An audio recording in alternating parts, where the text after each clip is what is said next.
$50 billion in value to basically worthless in just 6 weeks. Is your money gonna look like this soon? For the past few years, the housing market in Sioux Falls has been tight.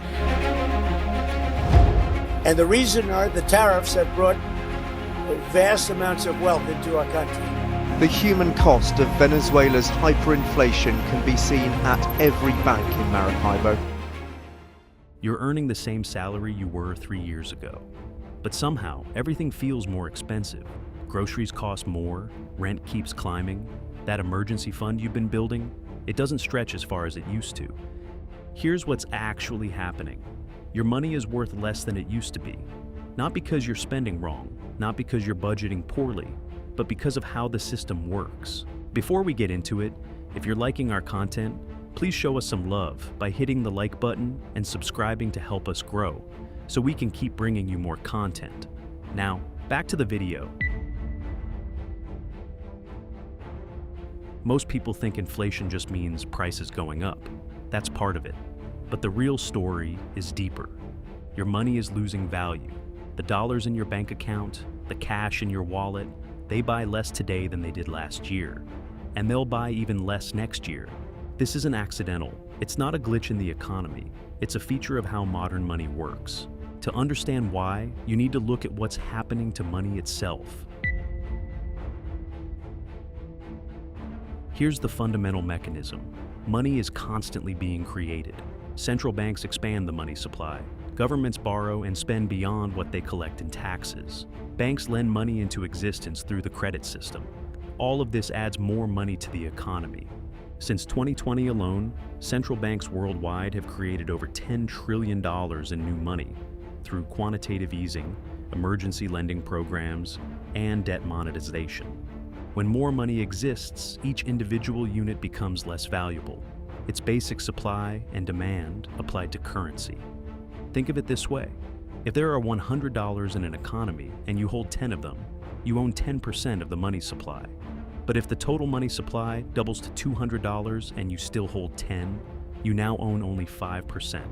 Your share of the total has been diluted.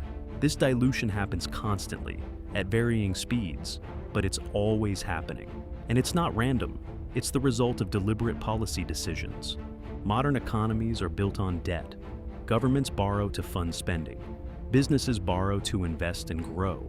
Households borrow to buy homes and cars. All of that borrowing requires new money to be created, either directly by central banks or indirectly through the banking system.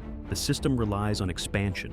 Growth is necessary to service existing debt, and growth requires more money circulating through the economy. So, central banks create it, and when they do, the value of each existing dollar falls. You feel this most clearly in housing and everyday costs. 20 years ago, a median home in the United States cost about 3 times the median household income. Today, it costs closer to 6 or 7 times that income in many markets. Your income might have grown, but home prices grew faster. Why? Because more money flooded into the economy, pushing up asset prices while wages lagged behind. The same pattern shows up everywhere. Groceries, rent, healthcare, education, all rising faster than incomes for most people. It's not just that things cost more, it's that your money buys less. You might be earning the same salary, or even a bit more. But if prices rise faster than your income, your real purchasing power, what you can actually afford, has fallen. That's the gap most people feel, but can't quite explain. The number in your paycheck might look stable, but what that number can do for you keeps shrinking. Here's where it gets important. The system doesn't affect everyone equally. If you're holding cash or relying on savings, you lose. The value of that money erodes steadily over time. But if you're a borrower, you benefit. You took out a loan when dollars were worth more. You pay it back later with dollars that are worth less. Inflation quietly reduces the real burden of your debt. And if you own assets, real estate, stocks, commodities, you benefit too. As more money flows into the economy, asset prices tend to rise. Your wealth grows not because you did anything, but because the money supply expanded. The system rewards those who borrow and own assets. It punishes those who save cash. As we explored in The Hidden Cost of Inflation Nobody Talks About, this creates a structural advantage for people already positioned in assets, and a structural disadvantage for people trying to save their way into them. This isn't random, it's how the system is designed. Money losing value encourages spending and borrowing. It discourages saving. And that keeps the economy moving, keeps debt serviceable, and keeps the system functioning. Your money isn't losing value by accident. It's losing value because the system creates more money, which drives prices higher, which encourages people to spend rather than save. That cycle is built into how modern economies work. Central banks expand the money supply to support growth, stabilize markets, and manage debt. Governments borrow to fund programs and respond to crises. Banks lend money into existence to fuel consumption and investment. All of it dilutes the value of the money you already hold.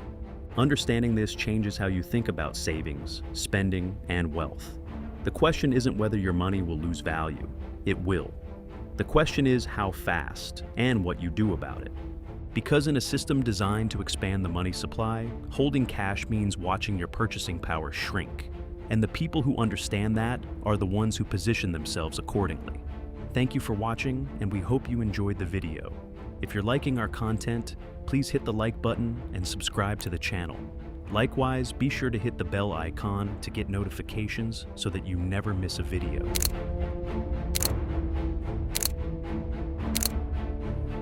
We'll see you in the next video.